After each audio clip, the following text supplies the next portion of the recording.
Hello, and welcome back to Mellohi, a Dream DSMP podcast.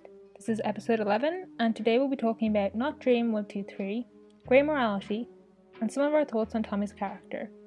As always, we'll mostly be referring to the characters by name and specifying when we're talking about the writers, and since we're more interested in analysing the characters, we might get a bit critical of some of them.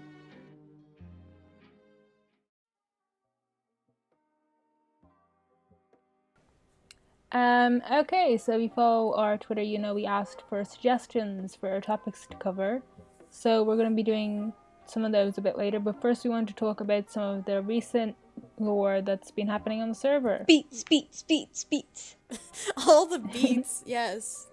So, you probably know that Tommy's been tearing down everything along the Prime Path.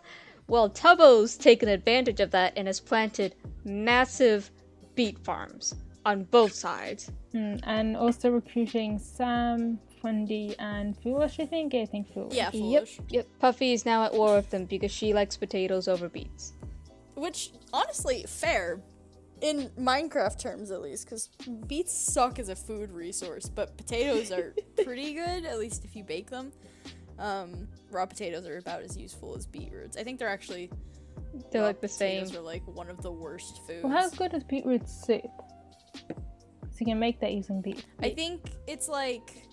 Raw potatoes are like the worst food technically because I think like the saturation's really, really terrible, but you can bake them to make them good. I think they're the worst non-poisonous. Yeah, and then beetroots are like the second worst, and the only reason that they're worse than potatoes is that the only thing you can turn them into is beetroots, which are worse than baked potatoes, which means that potatoes are better technically. It's only because they're refined. Okay, I found a Minecraft tier list. Yeah, more potatoes, beetroot soup is all under baked potatoes, mushroom soup, even apples. But I'm pretty sure the reason that they serve raw potatoes in the prison is because they're the food that provides the least saturation and the least amount of hunger filling up. So, yeah, there's a Minecraft mechanic tidbit, I guess. But yeah, no, so beetroots suck. Not Tom 123. Not Tom. Likes potatoes over beets because he can cook the potatoes. Exactly. They actually are useful. Beetroots are not useful, but they are very funny to plant an entire, field. 3 chunks worth of. But yeah, there is another Dream Zona on the server. Oh, yes. Adding to the list of characters who are very much like Dream, but are very much not I think there's Dream. 5 or 6 now, I think? There's Mexican Dream, there's Girl Dream, there's, I'm gonna count Tails. There's Tails, there's Cornelius, there's Francis, there's counting the tails. XD, there's Drista, he is and now there's Not Dream, or Tom Simmons, I've been calling him. I didn't actually watch the stream, I don't know how is Tom Simmons, yes. Tom Simmons, and then, regular Dream. So yeah, there's quite a few of them. I saw on Tumblr someone say this Not Dream 123 is proof Dream will become obsessed with Tommy once he gets out of the prison. And bruh, they're 2 separate characters. What are you talking about? Don't you know if you're played by Dream, that means automatically you are an evil character that can only want the worst for people around them? And people, okay, vibe. And Tommy apologists say we have trouble differentiating CCs from characters. Bruh. Also, Wilbur fans, if you want multiple versions of characters, you've got to split up his character arc and label them as separate characters. But also, the people who are fans of Dream's character, he does that for us. Yeah. You got to do it by yourself. Yes, I love pretty much. I think it's really funny when characters like XD or Not Dream, who's only been around, neither of them have been around long, and XD's been in serious lore, but it's only been with George, and it's pretty clear he's not human, but then they try and be like, well, he's obviously manipulative and evil, and I'm just like, guys, God. I don't even think he understands how humans work. If anyone's the manipulative one in that relationship, it's George. It's George who says I'll be your friend forever. If you just give me another right armor. Yeah. And I won't say that Tom Simmons seems like he's 100%, hunky-dory good guy. Done but also, anything we've only wrong. seen him twice, and he hasn't really done anything other than, I don't know, copy Steal Tommy's Tommy, identity. steal Tommy's identity, and like just say he likes whatever Tommy likes. Which isn't true because he changed his answer when Puffy asked. Yeah, it's not really, I mean, maybe he wants to just fuck with Tommy, which, I mean, honestly, go ahead, dude. Tommy's kind of a little brat most of the time, so, like, I won't fault you for that. But, like... I mean, the whole reason he was invited was because he has similar name, so... Yeah. So, like, I don't know, man. Just stop saying that all of the characters that Dream plays are, like, immediately manipulative when we've only seen them for, like, a couple of streams at most, and they haven't really done anything.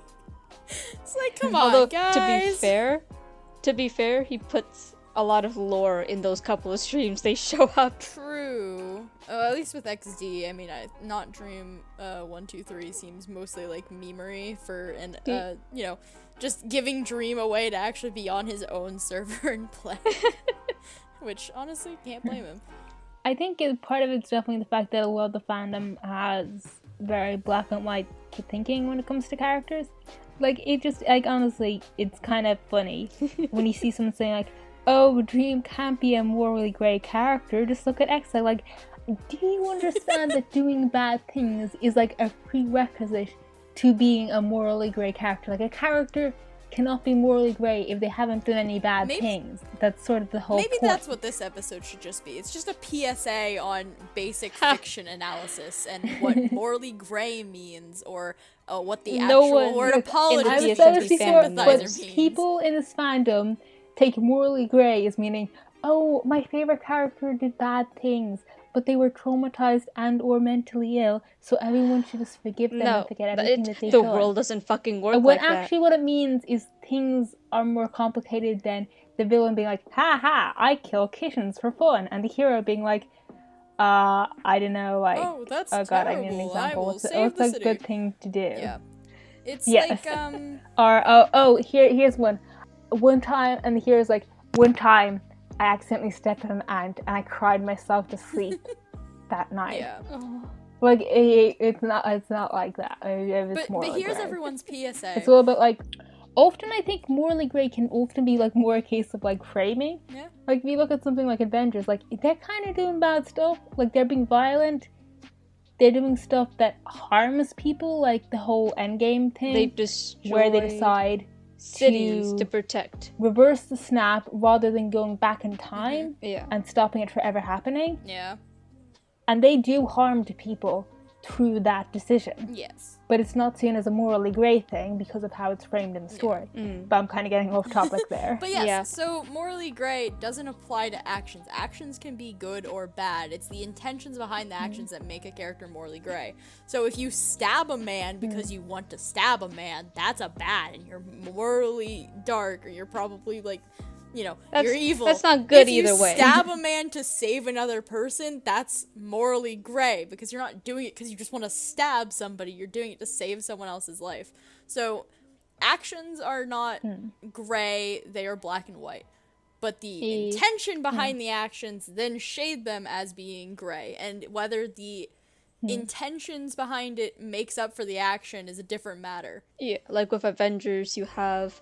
They even in the process of saving New York, they also cause massive property damage. Yes, exactly. There's also a trade-off, as in it would have been destroyed a lot more if the whole alien invasion thing had played out.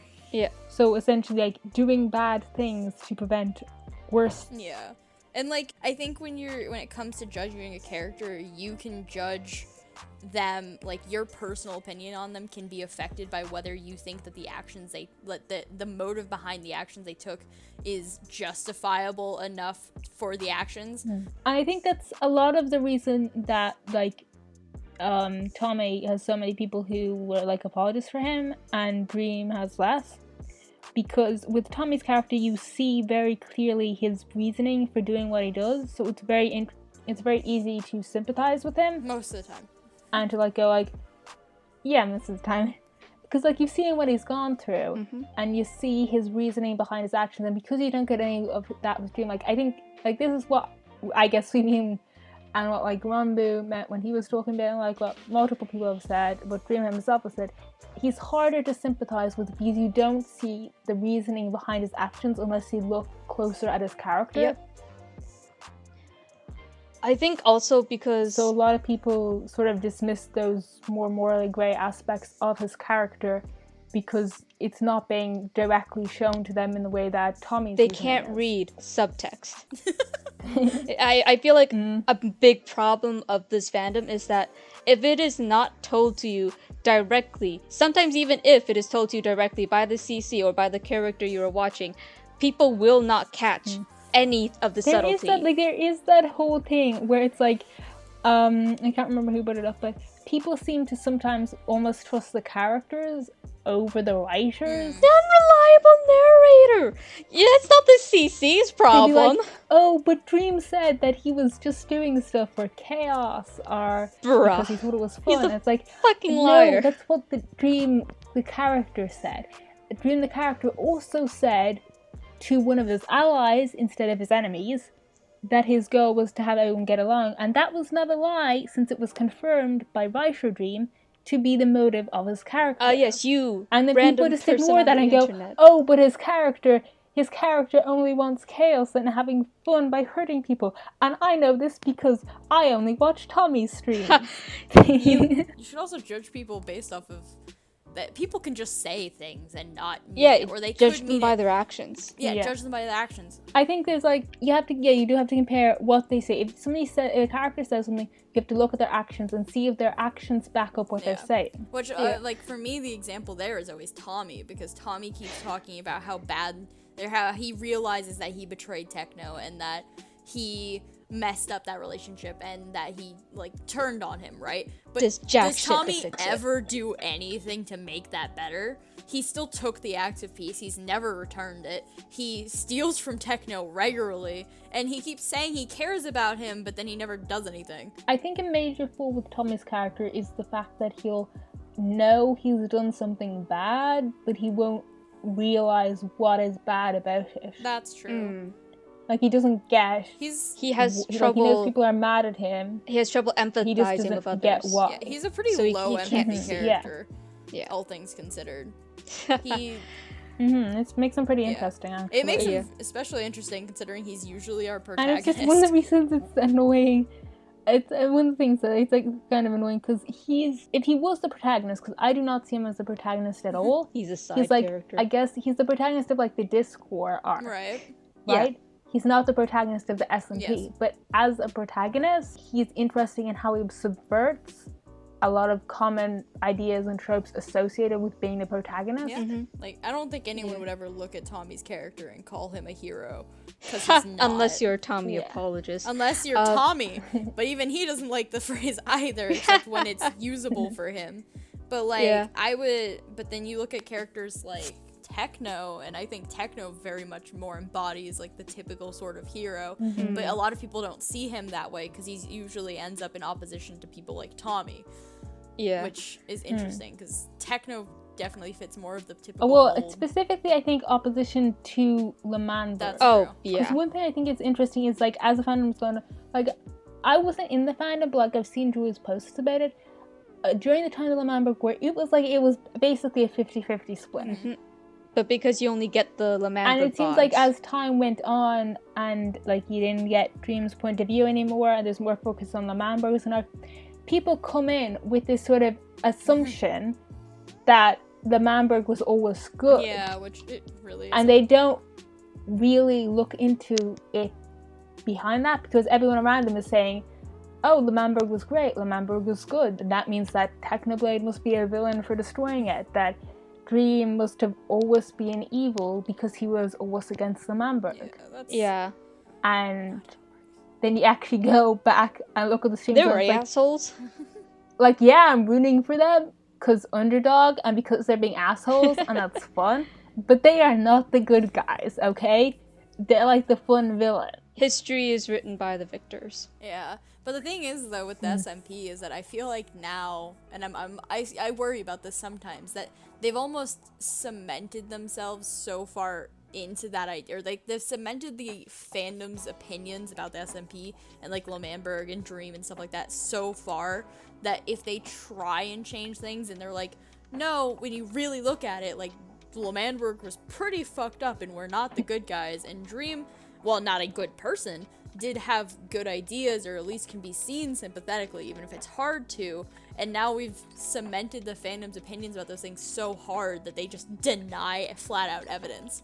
Like, you can show someone, like Wilbur saying, like, well, no, L'Manberg was only ever a tool, or him with quotes saying how he was basically using, like, Tommy and Tubbo earlier on when L'Manberg started, and people will just ignore it. Those are quotes from both the character Wilbur and the writer Wilbur, so it's not exactly like a matter of interpretation, it's how he wrote his character to be. Yeah, and it's just people on the internet. And obviously you can have like your own interpretation for fan fiction or something, but you can't really argue that other people are wrong about agreeing with the guy who wrote the character God's words on what kind of person his character is. Yeah, it's like people on the internet, this you random person on the internet, know more about the reasoning and the character behind this action than the actual writer themselves. How entitled are you? I do think there's definitely a space for like fan interpretation. Yeah. But I think you need to keep in mind the fact that your interpretation is like different. Like It's always your personal second to, interpretation, and your to personal the, interpretation CC. can go against the like word of God. Yeah. But you shouldn't insist that your interpretation is more important than the author's, is more important than people who agree with the author about that interpretation of the character. So you need to keep in mind, and like it's a whole thing. Like, wasn't there someone on Tumblr who said something like, "Oh, content creators should go on Tumblr and read our analysis so they can write their own characters better." It was something. And like I think that. that's like the sort of the same thing of thinking that your personal view of a story is the best one. It's like coming instead into, of just one of many. It's like commenting on a fanfic and saying that, hey, great story, but you could write it better if you wrote it my way. Yeah, it's not. Yeah, basically. And like, I'm not gonna say that's not a thing that Super doesn't happen shitty. in other fandoms, because like since I've been in fandoms, which has been far too long now, it's just I've it's more always easy noticed- in this one. it's more evident in this one because I've always seen people like when you start getting to like the fan fiction side of a fandom, and at a certain point that becomes like the majority of what you consume, obviously that's gonna flavor your opinion of the actual media. It's like when I'm just gonna it happens a lot basically. I'm pretty sure I'm gonna use Homestuck as an example, even though I never got into it. There was a fan-made character that became so well renowned in the fan base as just like a meme, that to a certain point that new people entering the fandom thought it was an actual character in the show or like in the series. I think I mentioned the same thing in another episode about that happening with Danny Phantom. And there's this certain element of... It especially happens with very long-lasting fandoms. Yeah. That keep making content like decades after the original thing has ended. Yeah, there's just this certain element of like, when you get so deep into a fan community that creates a lot of fan content for what you're talking about.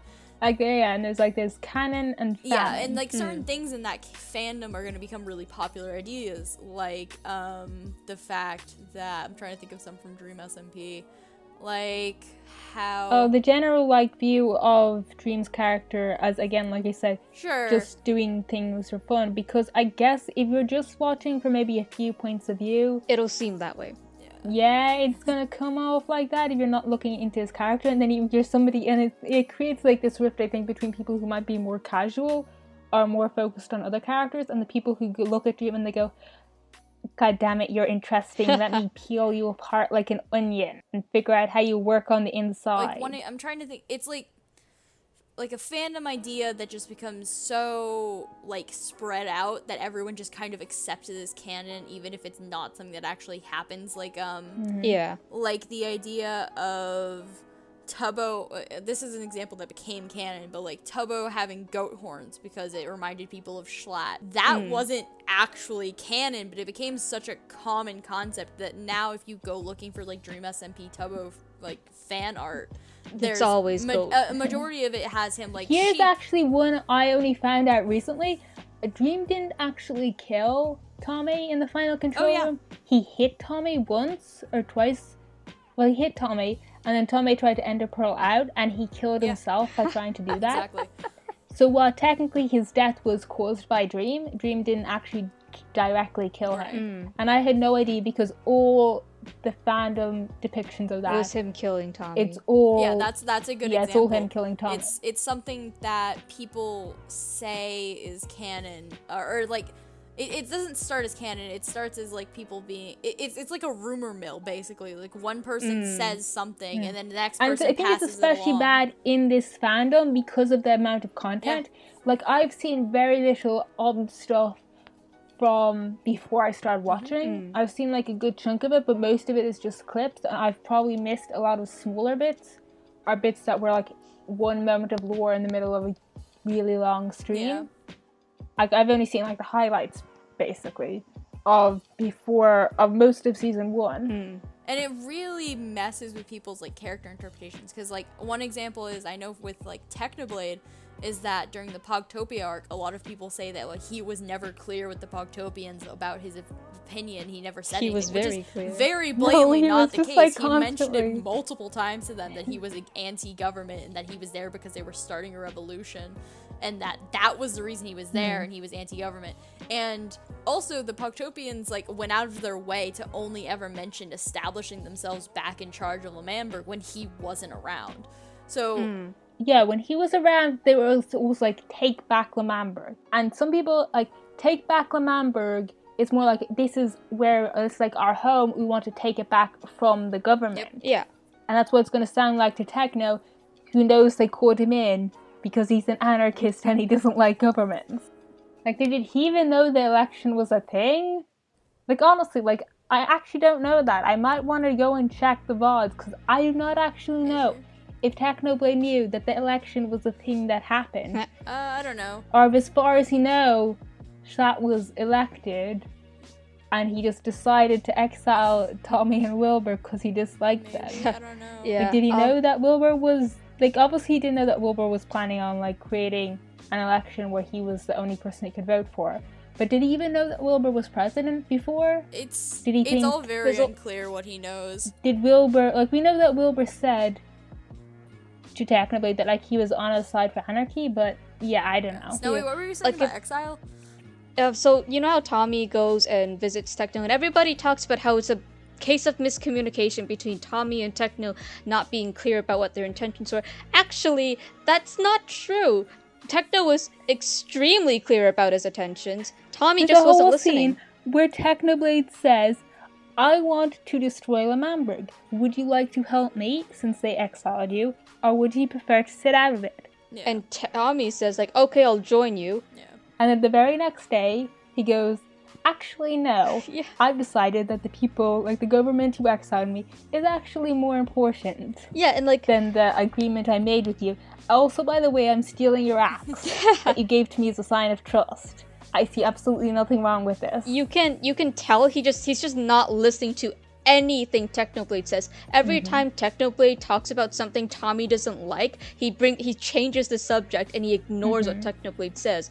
And he doesn't even remember that Technoblade had been executed by L'Manberg, even though Technoblade had told him multiple times that they had executed him. That's the reason why he's going after L'Manberg. I think that definitely does fit into, like I said, this flaw of he hurts people, but he doesn't understand, like, how He's hurt not them. like he doesn't try to hurt people, but he does a lot of the time, and it's this combination of not paying attention to what other people are talking about and like Not thinking particularly himself caring. he kind of thinks of himself as more important as other people, even if he He's tries self-centered. not to. Yeah, he's a self-centered character, which is, I mean, fine, everyone can be self-centered to some extent. It's just very annoying with him, because then, like, you see with like Jack, after Tommy gets out of prison, is like, I died, and Jack's like, so what, so did I, and I came back and no one gave a no one gave a hoopla about it, so like, stop talking over me and just listen to me for once. And Tommy continues to talk over him. Tommy has this very the only way you can get Tommy to shut up I think there's is to actually yell like at an him. interesting Yeah. there's an interesting parallel, I think, between Jack's death when he went to visit Tommy in exile and Tommy's death when he went to visit Dream in the prison. Oh, those are two very different in that circumstances. Both Tommy, well, to me, like, they are different in a lot of ways, but they do share similarities in that both Dream and Tommy had been in extremely, like, tense and tough conditions beforehand. That's true. And they just sort of reached a breaking point. Yeah. And it took a bit more time for Dream, which probably says something since he was in Pandora's Vault for a lot longer than Tommy had been in exile at that Tommy's time. a very impulsive character most of the time as well, which is like... And I think the difference between what he did to Jack and what Dream did to Tommy, for me at least, is like, yes, both of them were in stressful situations and had arguably been not in the best... We're both not in the best mental place. But the thing is that I could very easily see Tommy doing that to Jack outside of exile.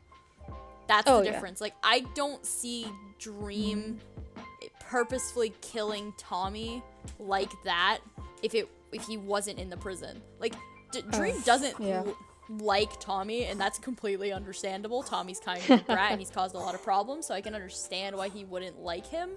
But nowhere else in the SMP after the 3 canon lives were established does Dream ever, like, seem like he's actually gonna kill Tommy.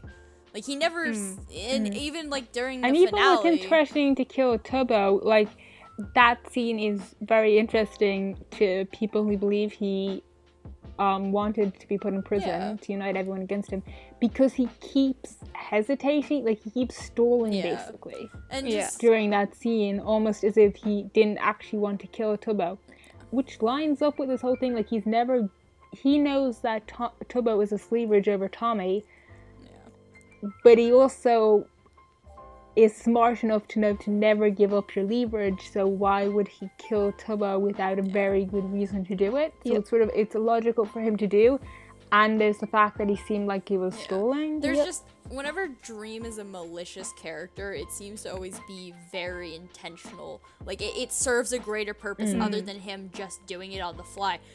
Tommy, on the other hand, is malicious, like, very often for seemingly no other reason other than that's what the an interesting contrast between their characters. Tommy is very impulsive while Dream is more calculating, and he takes time to plan things. He very rarely acts out of emotion, like purely emotion.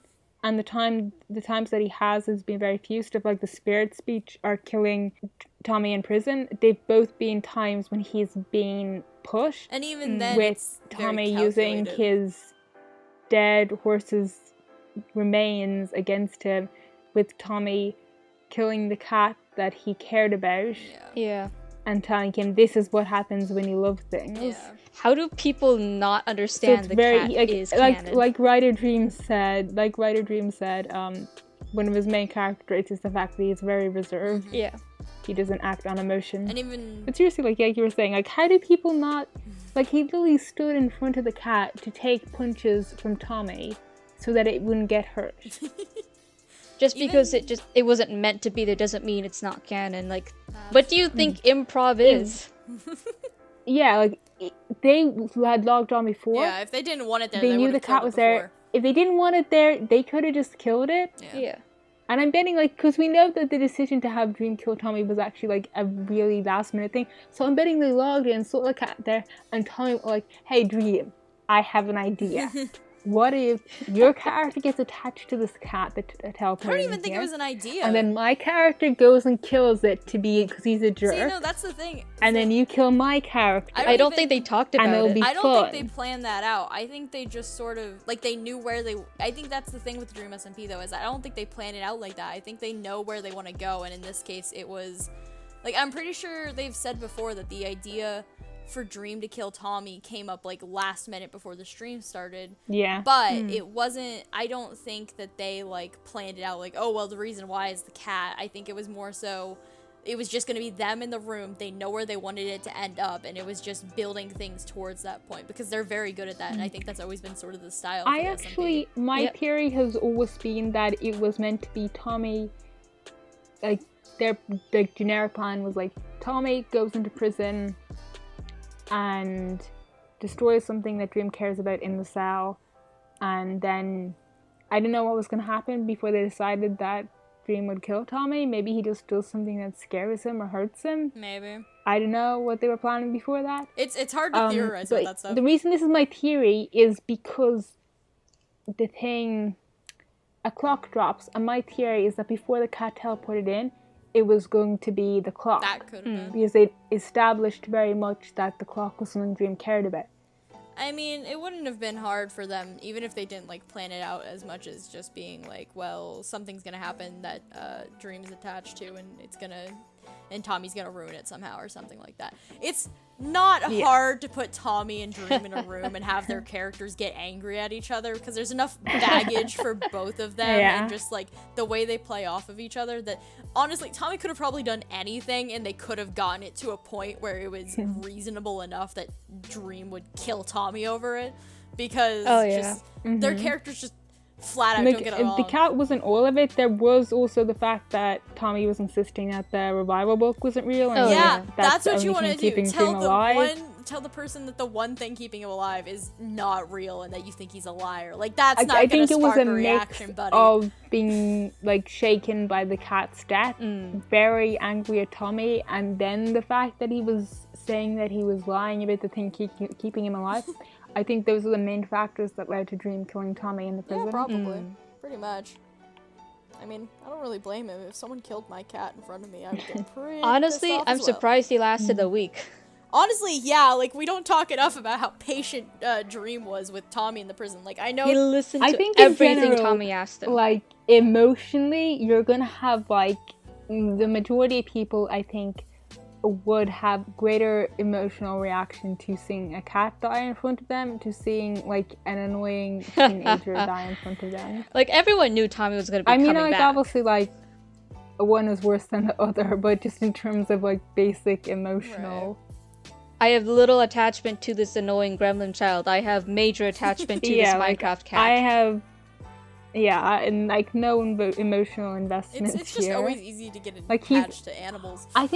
Honestly, I think my opinion on Tommy's character is similar to how I think there's a good chunk of the fandom how they see Dream's character in, like, you're interesting, but I have no emotional investment in you. I just think you're interesting, like, to figure out how you think and why you do the things you do. Like, I find Tommy's character very intriguing because I think he's an interesting character. I don't like the fact that his character development seems to go back and forth kind of frequently, and One step forward, 3 steps back. Yeah, but, like, that does make him very interesting. I find him I think bratty it's more a lot of the time.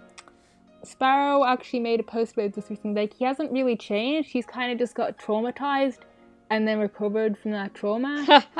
If you could say. And that's why his character development seems inconsistent, because he actually hasn't changed that much.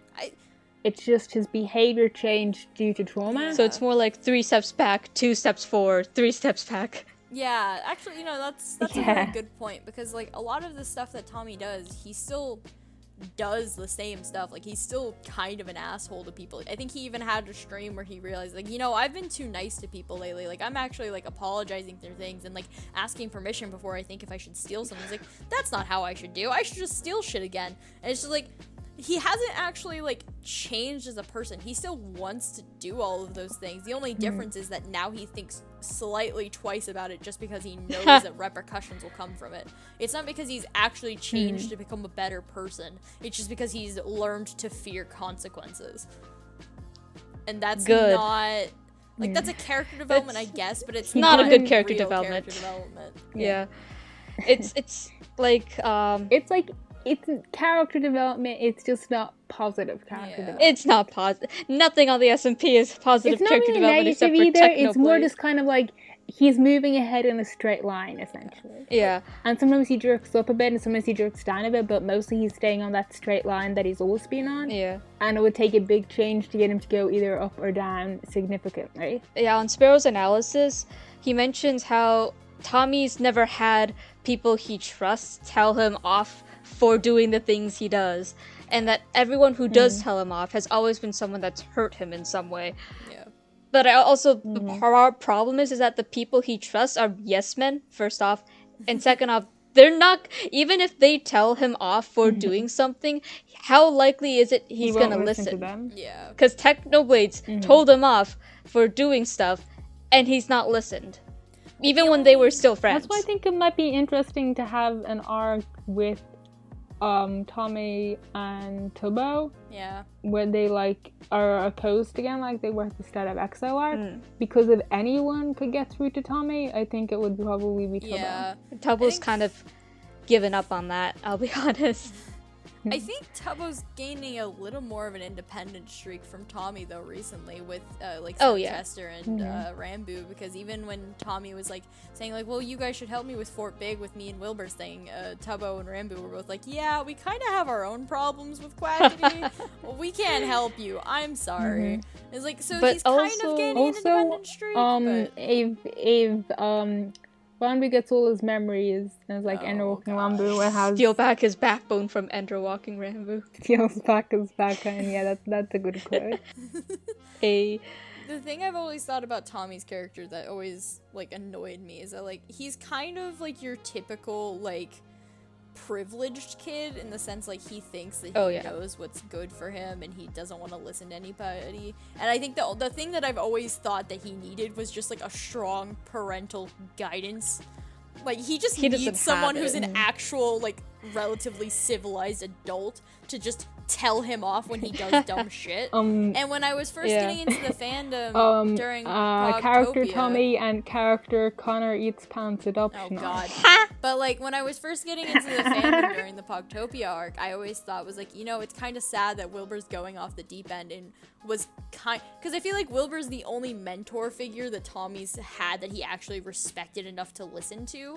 And the fact that Wilbur's character is such an absolute bastard half the time means that like there's so much potential there for him to have been like the good mentor figure, but all he really did was turn Tommy into a child soldier who thought that it was okay to risk his life for a country that didn't need to exist in the first place and didn't actually change anything for him.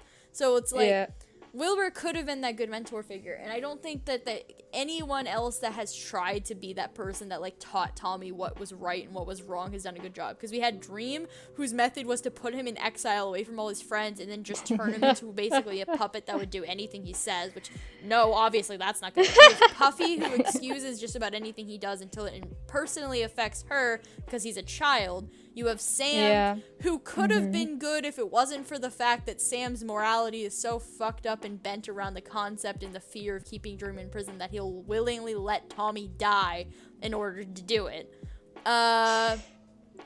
Sam Nook, except Sam Nook's kind of gotten left behind because of the hotel. So Tommy's character... Sam promised Sam Nook lore. Yeah, I do want Sam Nook lore. He has to give us the Sam Nook lore. Okay, but how often did the content If he creators does not, promise I will personally find out where he lives. How often? And I will fly there. And I will punch him in the face. Lord just never show up? Exactly. It's been months since the promised Dream lore, and that's still not coming. And the most you've heard about it was Sam giving us a sneak peek into the courtyard and be like, I can't remember how long you guys have been in the fandom. Do you guys remember the Elytra challenge? Yeah, that never happened. Quackity stole the Elytra. Yeah, what? Okay, wait, have we ever talked about this? Why the hell does Quackity have an Elytra in his lore? In his lore videos. How did he get that? How did he pass that off to Dream as being something he was allowed to have? Oh, it would actually be kind of cool if he has like some vault in Las Nevadas where it's like somehow he managed to get a pair of Elytra and it's like his treasured possession. It's like this thing he's got defended. And maybe like the Syndicate has to pull off this heist to steal it for Phil. It would be that would actually make an interesting arc. It would be cool if the Elytra if they like make it more than just a cutscene thing. It would be really cool if they turned the Elytra challenge into an actual like a lore event with Las Nevadas, because it would kind of establish Las Nevadas as actually this big thing if they can hold like a massive event for people across the server, being like, hey, come and get this high tech. I don't know if Elytras are technology or they're something else, magic, I don't know. But like this high-tech thingamabob, and if you win, you can get this cool prize. Like that would actually be kind of a cool thing because no one else on the server has Elytras, obviously. The only one who deserves one is Philza because That's just obvious that he should have one. I think Dream should have one because he got to use an elytra once for Manhunt and he enjoyed it so much, and I think he deserves it. Oh but that's yeah, a different definitely. Matter. But like, definitely, 100%. And they give it to the syndicate gets it, and they just share it among each other. Yeah. Like whenever they need it. So it's like my turn on the elytra. I just want to see the messages between where Quackity messages Dream being like, "Hey, I want to use an elytra in my lore video. Can you make this happen?" And Dream's just like, "What part of me makes you think that this? You have got to have a damn good reason to tell me you need an elytra for your lore video." And he uses it for a break-in into a building he owns. It was just to show off the fucking elytra, honestly. Yeah. Look what I have. Maybe that was the point of it. Maybe it was just to show off, like, how impressive and, like, powerful Quackity is now. Like, because he's got something that's so rare, it's literally impossible to get on the server. Like, maybe that was the point of it. It was just kind of like a casual flex and, like, background subtext. But I don't know. It was just, I remember seeing everyone freak out about it when he had that, because like half the people were saying like, oh, it's because he's actually like a duck hybrid and those are his duck wings, because that's a really popular like little fan and headcanon idea. Or like maybe it's like he stole it or he bought it because he's so rich and powerful now and blah blah blah blah blah. But yeah, which Las Nevadas doesn't work on a technical level, I'm realizing lately. It's not even open. They've built so much. Quackity was dirt poor before that. He had nothing to his name. How the hell does Las Nevadas exist? It's not open. None of the buildings are finished except the fast food restaurant we've only ever seen Sam and Quackity in. So who the hell is going there and gambling their life savings away? Because so far nobody is. Also, you can just steal stuff from the slot machines by putting in garbage. Yeah, you can. You can just put in dirt blocks and wait until you get something good out of it. Hey guys, welcome back to the Mellohi Spotlight. As always, I'm here to bring you some top-notch content to watch and read after you finish our top-notch content. This Spotlight section is our way of telling you about the wonderful world of fan-created content in the Dream SMP, whether it comes from artists, writers, theorists, or analyzers like us. We know that a big part of what makes the Dream SMP fandom unique is because of how many talented individuals we have who contribute to bringing the world of the Dream SMP to life, beyond that of just a block game that we all watch. This week, I'm giving you a double dose with 2 animators on YouTube and one of them who is also on Twitter. Their names are Radioactive and Shai Shui. I'm so sorry if I'm saying that wrong. Starting with Radioactive. Radioactive makes some really funny short animations about the Dream SMP. So far, they've usually been focused on Rambo, but we also get a healthy heap of Dream and Sam content, as well as some other prison shenanigans. They have a really simple but pleasant sort of cartoony style that's easy on the eye while still being unique and interesting, and I promise you if you watch them, you'll be able to recognize their art pretty much anywhere. You can find them at Radioactive on YouTube. Secondly, we have Shai Shui, or Sock. Shai Shui has only made one Dream SMP related animation on YouTube, but I think most people might recognize it because it is the redesign your logo animation with Rambo that's really blown up lately. I really love Sock's style and the almost chalk-like coloring that they did. The animation also has a very slow frame rate that makes it seem really unique, and they just do a great job of lining up the visuals to the lyrics of the song, which makes everything kind of come together to really fit with what is a Lemon Demon song. Sock also has a Twitter account where they post drawings and art that they've done, which is definitely also worth checking out as well because it gives a greater insight into what kind of artists they are. You can find them at Shai Shui, spelled ShyShui on Twitter and on YouTube. Before we get back to the episode, if you have any content creators that you think deserve the spotlight, make sure to let us know, either by dropping a comment below one of our YouTube videos or through our Twitter page. The more you share with us, the more people we can show off to everybody else. So I will see you next time!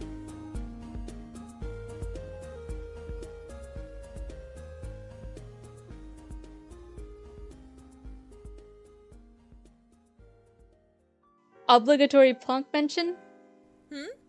Obligatory punk Oh mention? yeah, Punk Punky. is plotting to kill or at least like fight Sam with Foolish. Good. And Deserved. also Foolish is building I think it's done, a lemon tree for him. Oh yeah.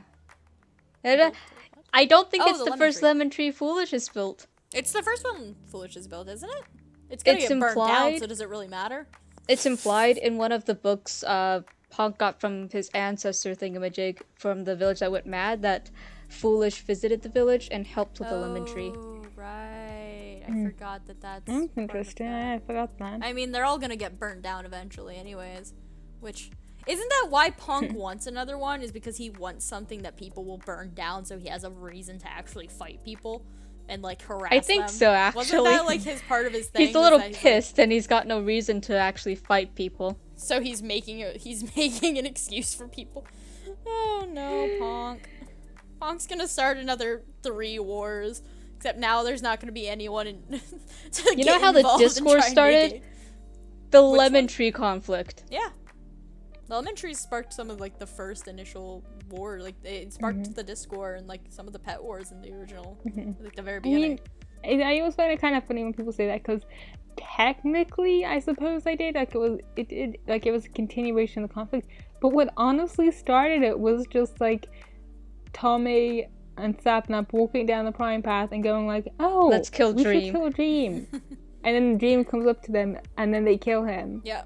And like he comes back, and then they kill him again. And eventually he's like, "Oh yeah, oh look, Tommy, I've stolen your discs. Give me my Becomes- stuff back and apologize. I'll burn them. He like Yeah, I'll burn And- them if you don't give me your stuff back, and I'll give them back when you apologize." Sapnap apologizes. And then Tommy doesn't apologize, and then the whole Discord happens from Yeah, that. little known Yeah. fact, if anyone listening to this doesn't know, the Discords originally started because Sapnap and Tommy just kept killing Dream, stole all of his stuff. So Dream stole Tommy's discs and then some of Sapnap's stuff, asked him to apologize, and said he would give their items back if he got his items back. Sapnap apologized and returned his armor, so Sapnap got his things back. Tommy refused to apologize, which is why he never Tommy got the discs offered to back. be a servant over apologizing. That's how little he wanted to apologize. What is with Tommy's priorities about literally anything?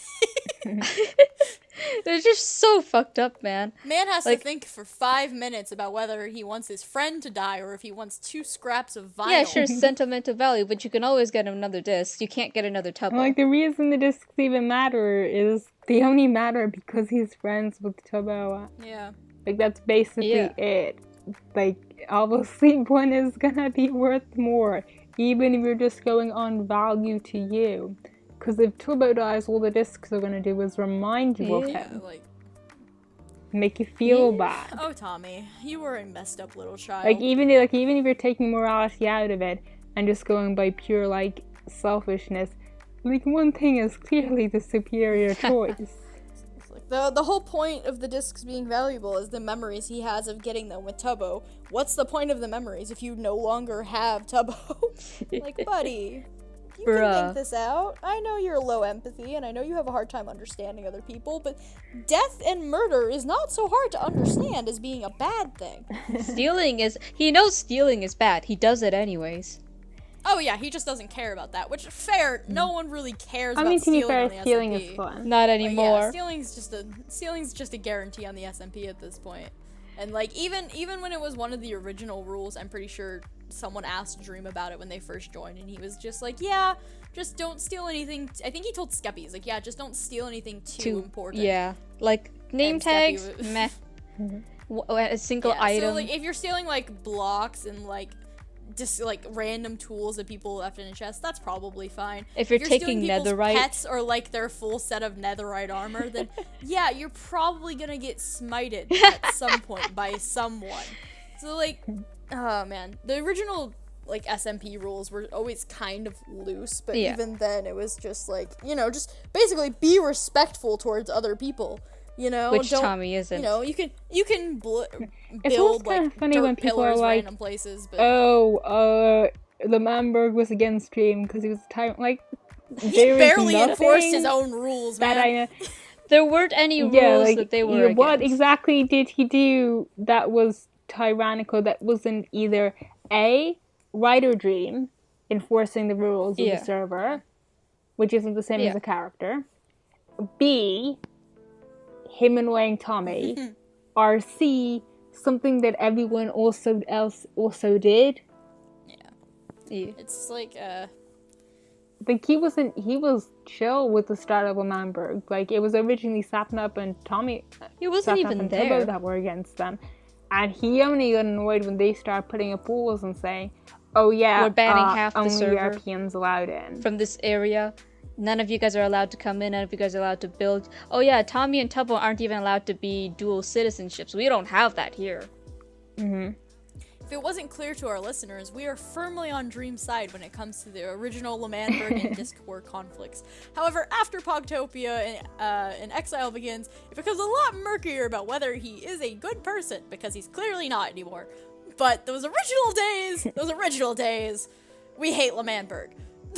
We are very much season 1 Dream apologists, no matter which definition of the word you use. It gets harder after that, but at least season 1 I can pretty much be like, yeah, you know what, nothing you did was completely unreasonable. It's honestly kind of funny because I joined the fandom around the end of season 1, but like I actually got interested in Dream's character like during Exile arc when he had that conversation with Puns about his motives, and I was like, you look interesting.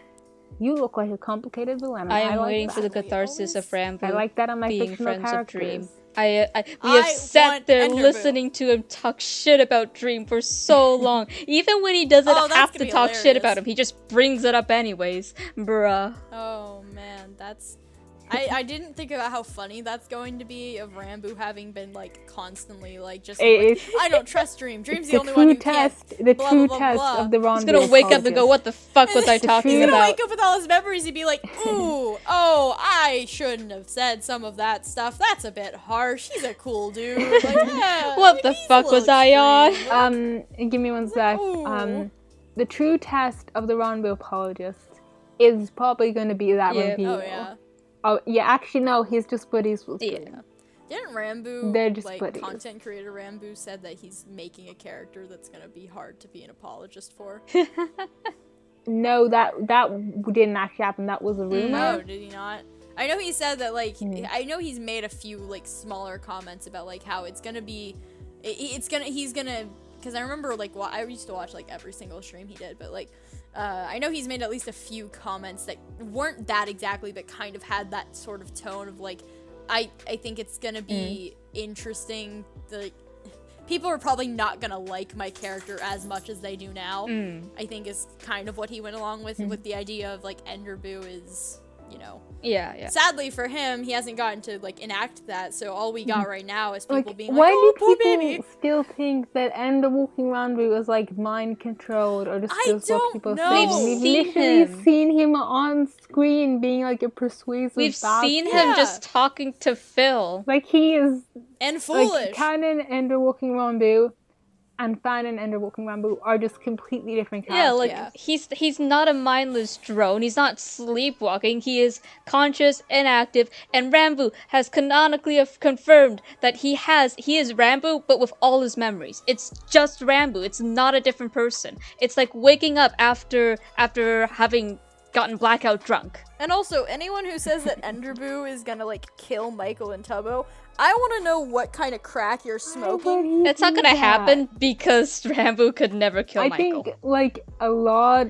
of this sort of thinking, like it really just comes from not thinking about the characters and like what would this character logically do, considering all the choices they've made before and their entire personality and views on things. It's just, what will get the most emotional reaction out of the people looking at my art or my How writing? can I make them the most sad? That. Yeah, I see that a lot. It's just comes back to like, not being able to analyze properly. But also like keep it out of your analysis. Yeah. Okay? Don't make it part of your analysis. It's not canon.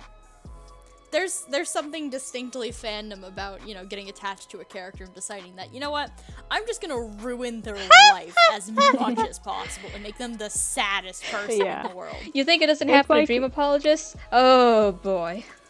Oh That's all we do. Yeah, it's like, what do they think we do? Do they think we just sit around in a circle evilly cackling about how we think abuse plotting is great? exile for children. Like, what do they think we do? Like, the character I feel like I see the least of it with is Techno, because Techno's whole reputation is being a badass, kind of. Oh, yeah. But, like, even then, I see, like, fan art of him, like, even if he's not sad for himself, he's sad for other people around him and, like, his relationships, or, like, fanfic where he's, like, womified, and I'm just like... which, admittedly, like, that's very easily angst. He's canonically got one life. Techno is canonically, like, protective of him. I think he said before that he wants his character to canonically die at some point. I think so. And he'll be a ghost. I think he said something like that. So, like, it's very easy to make angst out of that, but, like, and, you know, at least there's a better foundation to it than any of the Enderwalking underlines. That's true. Yeah. Can I say something right before we end? Sure. Go for it. So apologist, by the Google definition, is just someone with an who argues for something controversial. Sympathizer, someone who agrees with the ideals or ideology or beliefs or methods of an ideology. Yes. So, like, when we say we're, like, character dream apologists, we're saying that we argue against, like, this common interpretation of him as being, like, just pure evil. We argue in defense of him being a more complex, morally grey character. Yeah. We're not saying that everything he did was good. We're saying that he did bad stuff and he did good stuff, and a lot of the bad stuff he did was for good reasons. Also, so when I think when people say they're sympathizer, you can't really be a sympathizer for a person, because a person isn't an ideology.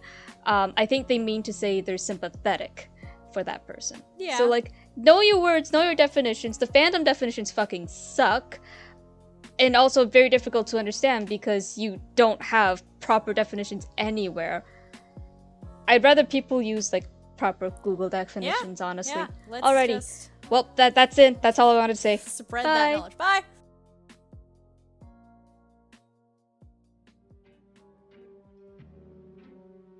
Well, thanks for listening to the 11th episode of Mellohi, and we hope you enjoyed it. You can also find us on Twitter at Mellohi Podcast, where you can ask us questions, suggest future topics, or just get updates about new episodes. See you next time!